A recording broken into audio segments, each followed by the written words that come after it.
For most of Japan's post-war political history, it has been dominated by one political party, the Liberal Democratic Party. Since its formation in 1955, there has been over 28 prime ministers belonging to the Liberal Democratic Party. Liberal Democrats ruled consecutively for over 54 years, until it was voted out in 2009. But why did it happen? But before we get there, I need to lay some context. From 1945 to 1996, Japan's Socialist Party was the main opposition party to the Liberal Democrats.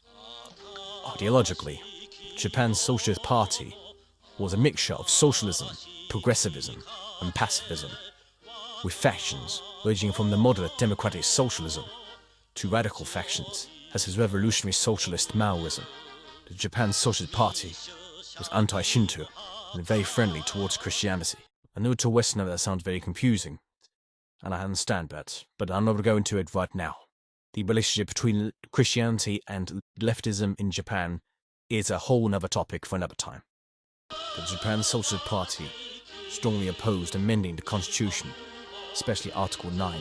They also opposed the presence of US bases and played a significant role in the Ampel protest in 1960, opposing the US-Japan Security Treaty. This is when the Japan Socialist Party was at its peak, when it was led by Enejiro Asuruma. It even looked like they was going to win the 1960 general election. But then, this happened.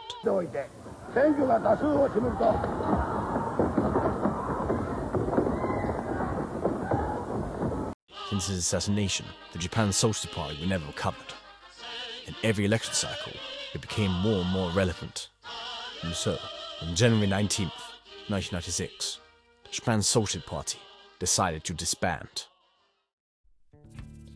The spiritual successor of the Japanese Socialist Party was the Social Democratic Party. But there was another party that formed 2 years later, called the Democratic Party of Japan. It is a byproduct of the merger of 4 smaller parties. These 4 parties were the Good Governance Party, the New Fraternity Party, Democratic Reform Party, and the Democratic Party of Japan, led by Naoto Kan and Yukio Hatoyama. 2008 was the year of Black Butler and Toradora, but unfortunately it was also the year of the financial crisis. All Japanese banks was not directly exposed to the toxic supply of mortgage assets that triggered the crisis. Japan was affected. For example, the economy was and still is heavily reliant on export. And in 2008, exports dropped by over 40% year-on-year, from late 2008 to early 2009. This caused GDP to shrink by 5.4% in 2009. There was also significant unemployment during this time, raised around 4 to over 5.5%. This delayed Japan's recovery from its lost decade and prolonged deflationary pressures. With increased public debt to GDP, Japan now has the highest debt-to-GDP ratio of any developed country in the world. The government at the time was run by the Liberal Democratic Party, Taro Aso, the old boss. And while it was not his fault, the Japanese public blamed him for all these economic problems. In came Yukio Hatoyama, who branded the Democratic Party of Japan as the Reformist Party and blamed the economic crisis on Taro Aso and the Liberal Democrats. And it worked. He won the 2009 general election in a landslide. But who was this man? Yukio Hatoyama grew up in a poor peasant village. No, just kidding. Yukio Hatoyama grew up in one of the most powerful families in Japan, the Hatoyama family.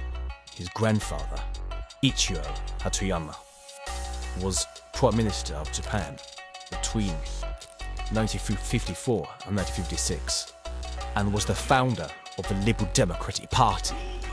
Yukio Hatoyama became emotionally distant from his father and his grandfather and blamed the Liberal Democratic Party for his tough childhood, but so he did a vow that he would take revenge against the Liberal Democratic Party when he grows up.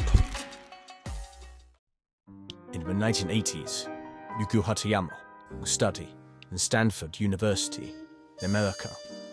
There, he'll be exposed to Western liberal ideas. This turned him into a progressive liberal. Yukio Hatoyama coined his political philosophy, Yoi, meaning fraternity, inspired by European social democratic ideas and philosophical humanism. This individualist European style of views conflicted the Liberal Democratic Party and their prioritization of bureaucracy and order. He made his philosophy the cornerstone of the Democratic Party of Japan. It is May 27th, 2009, and Yukio Hatoyama is sweating. He's about to debate Tao Asen, the old boss, the leader of the political party his grandfather built. This is the most formidable moment in his entire life. What could go down will change the course of history for not just him, but for the nation of Japan itself. Yukio Hatoyama, there is always strength and courage to lift himself up and introduce himself.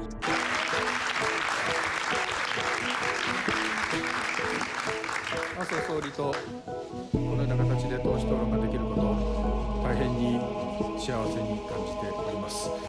Tao Aso, the old boss, was not impressed. He's seen it all before, and so, when he got up, he made his presence felt. まず新しく代表にっていうから再び代表に就任されましたことをお祝いを申し上げたいと存じ上げます。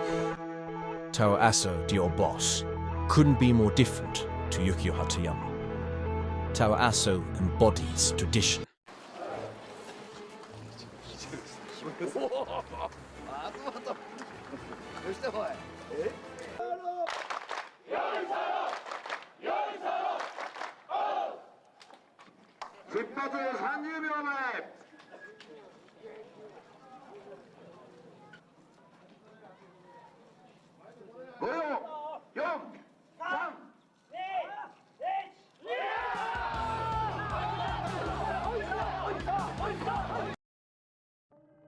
Debated, one of them being on national security.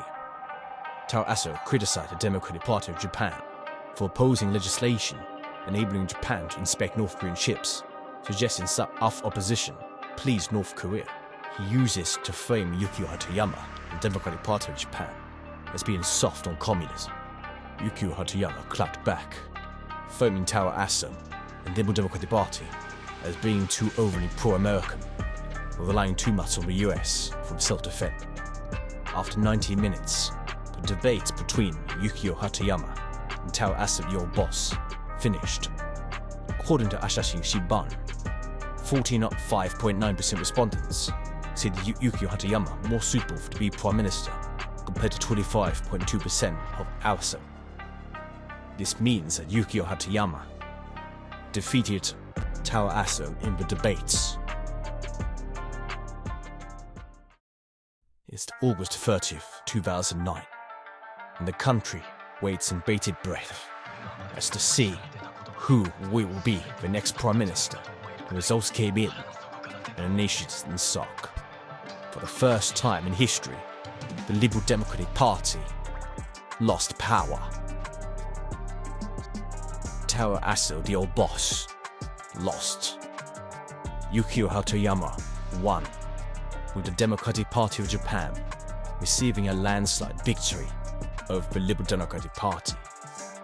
Yukio Hatoyama did it. His revenge against his grandfather is complete. He will now lead the most left-wing government in Japanese political history. From the beginning of his premiership, Yukio Hatoyama was a very popular prime minister, with some polls putting him at his 75 to 77% approval rating. One of the first things Yukio Hatoyama did was review all planned projects that was given the green light under Tara Aso. One of the projects he cancelled was he planned an Anime Hall of Fame, which would have cost 11.5 billion yen. By far the biggest project that Yukio Hatoyama cancelled was the Yambadan project in Gamba Prefecture. Yukio Hatoyama justified saying it was wasteful, expensive, environmentally damaged, and used it as an example of unnecessary public works doing by the bureaucracy of the Liberal Democratic Party. Another thing Yukio Hatoyama tried to do was push for democratic reform. More specifically, he tried to give foreigners the right to vote. His reasoning for this was very strange, to say the least. 宇宙ができて137億円、そして地球ができて46億年が経っているわけです。その中で私は地球はまさに生きとし生けるもの、人間のみならずすべての生命体、ある意味では生命がないものに対しても存在しているものだと、そのように思っております。その中で地球ができ、そしてその中で日本列島が The bill never formally passed the national diet, but this wouldn't stop the Japanese left from trying a few years later. I'm looking at you, Reiko Matsushita.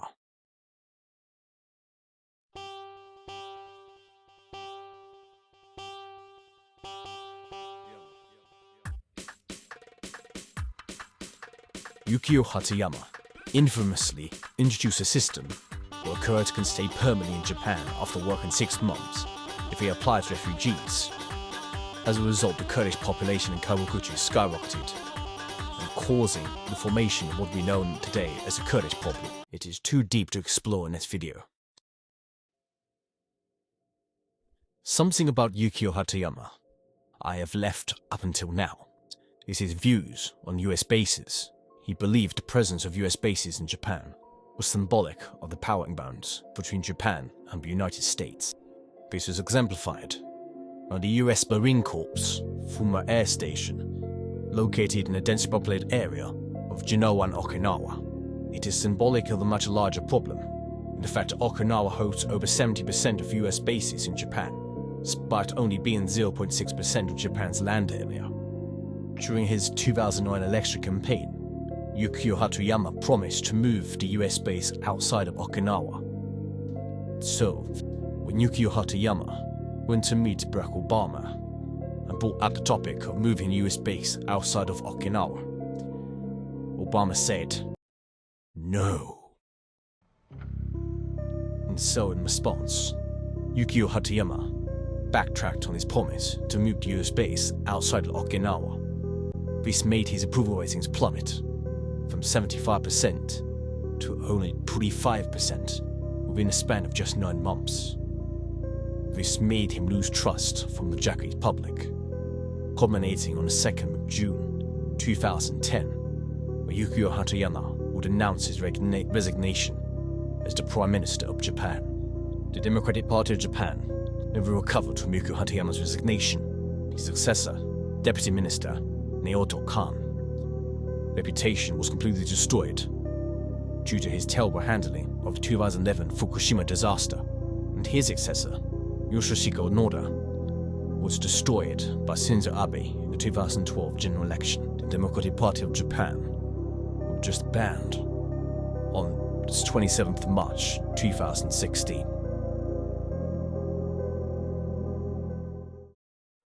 It has been 15 years since his resignation, and Yukio Hatoyama is 78 years old. Since his retirement from politics in 2012, he has become a political commentator, speaking about current political topics. He is even active on social media. And yes, he is still skeptical about US bases. Yukio Hatoyama reflects on his time as Prime Minister, admitted he mishandled the US base relocation problem, and regrets for his expectations in Okinawa without having a clear workable alternative to offer. Yukio Hatoyama's legacy is one of hope and disappointment, but also showed that the Liberal Democratic Party is not invincible. Love him or hate him, Yukio Hatoyama was a man with a vision. And a vision is something that is sorely lacked in many world leaders today.